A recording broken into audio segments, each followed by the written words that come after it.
Bonjour à tous et bienvenue sur Jurassic Hack. Aujourd'hui, on s'attaque à la machine Enterprise de Hack the Box. Il s'agit d'une machine Linux moyennement complexe à résoudre.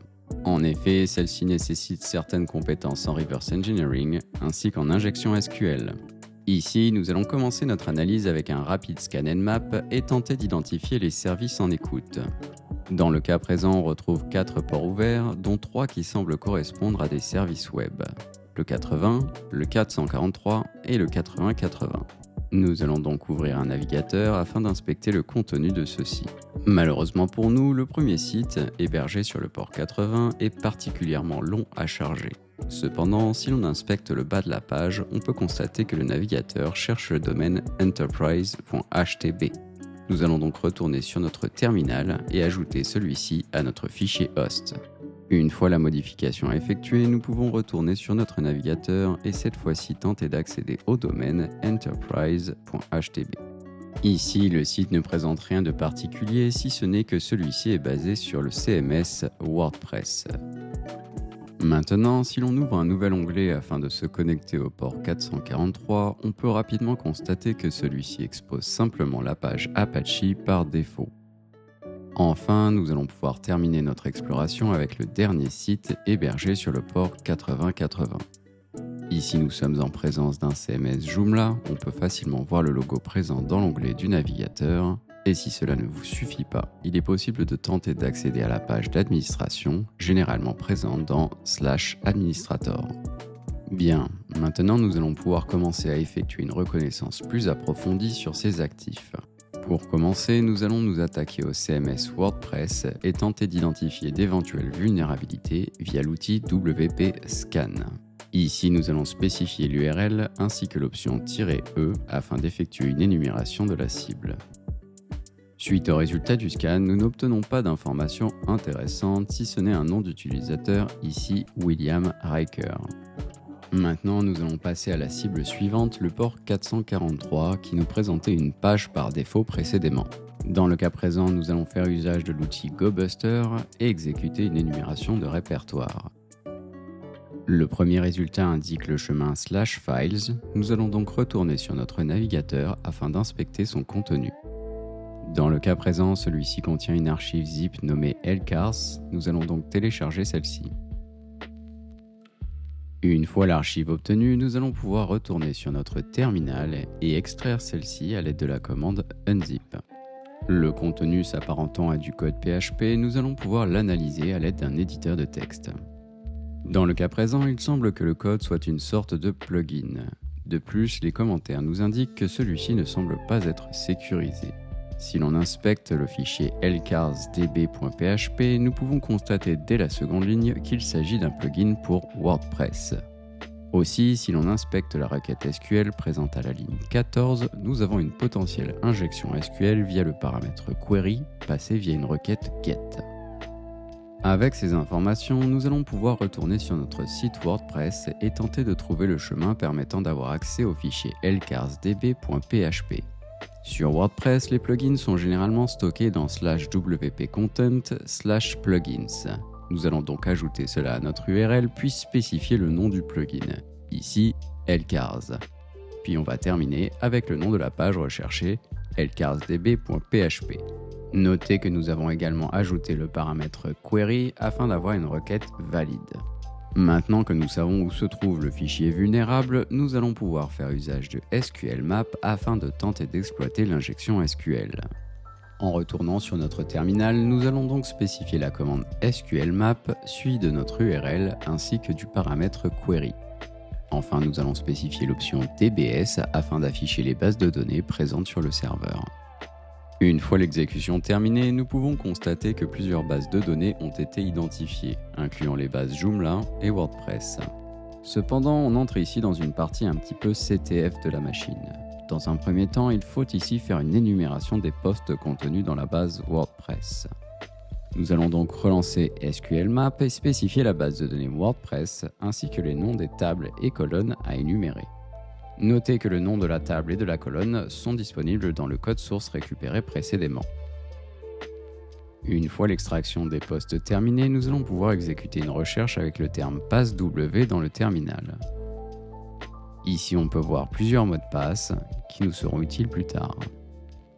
Afin de passer les détails et surtout d'économiser du temps, la suite ici était d'énumérer les utilisateurs présents dans la base de données Joomla. Nous allons donc réexécuter SQLmap, cette fois-ci sur la base de données Joomla. Ici, nous avons deux noms d'utilisateurs, Jordi Laforge et Guinan. La suite ici était de compromettre le portail d'authentification Joomla. Pour ce faire, il fallait faire usage du nom d'utilisateur Jordi Laforge et de l'un des mots de passe récupérés sur WordPress. Une fois connecté sur Joomla, le flag utilisateur est presque à notre portée. En effet, si on se dirige dans le menu Components puis Explorer, nous avons accès au répertoire Files présent sur le port 443. En ajoutant une porte dérobée en PHP dans ce répertoire, nous devrions être en mesure de compromettre la machine.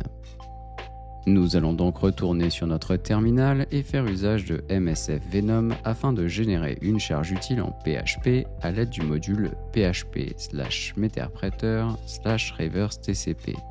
Le tout sera redirigé dans un fichier nommé shell.php.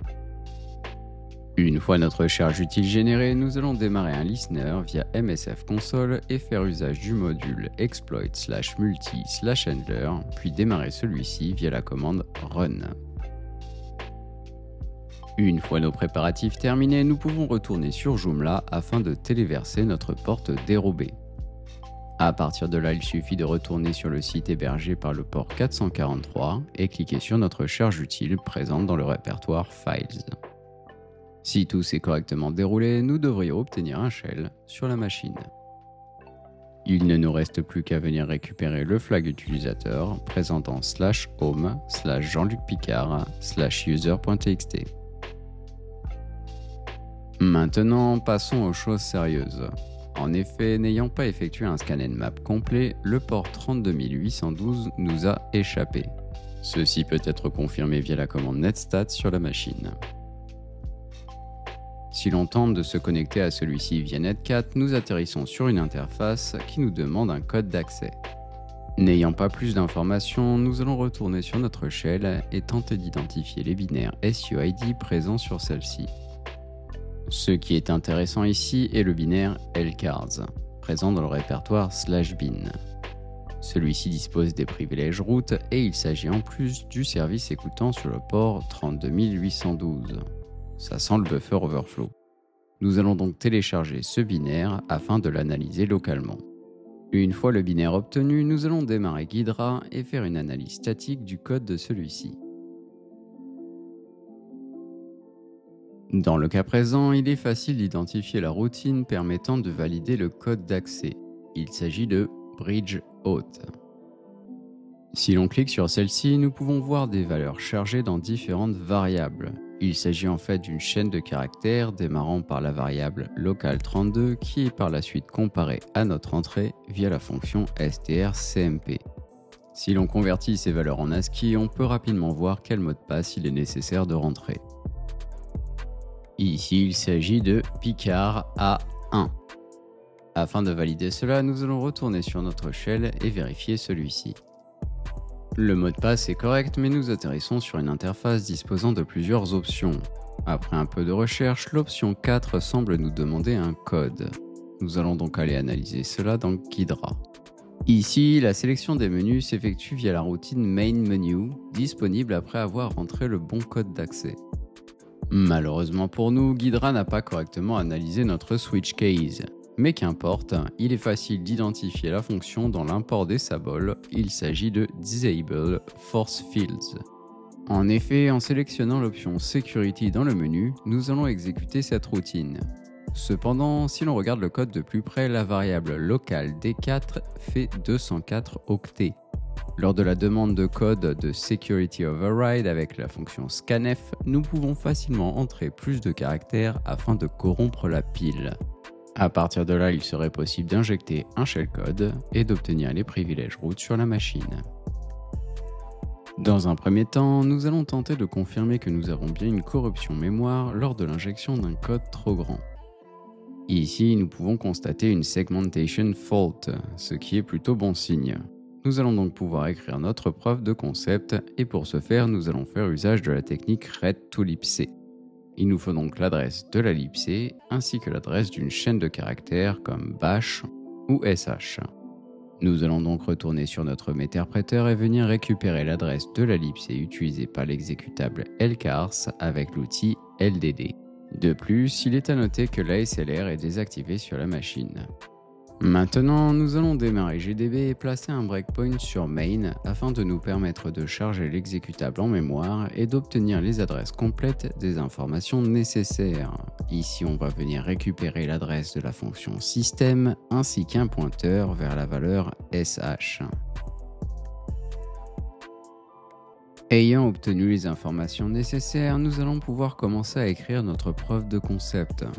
Il est à noter que j'ai déjà identifié l'offset permettant de corrompre le IP, il s'agit de 212. Dans le cas présent, la preuve de concept parle d'elle-même, nous avons les variables système et sh récupérées précédemment qui vont nous permettre d'obtenir un shell, puis nous avons le code permettant d'insérer le bon code d'accès ainsi que la bonne option permettant d'injecter notre code par la suite. Une fois notre code d'exploitation sauvegardé, il ne reste plus qu'à exécuter celui-ci et attendre le résultat. Si tout s'est correctement déroulé, nous devrions obtenir un shell root sur la machine. Il ne reste plus qu'à récupérer le flag root disponible dans le /root/root.txt. C'est tout pour aujourd'hui, merci à tous de m'avoir écouté, et si cette vidéo vous a plu, n'hésitez pas à vous abonner à la chaîne et à laisser un commentaire.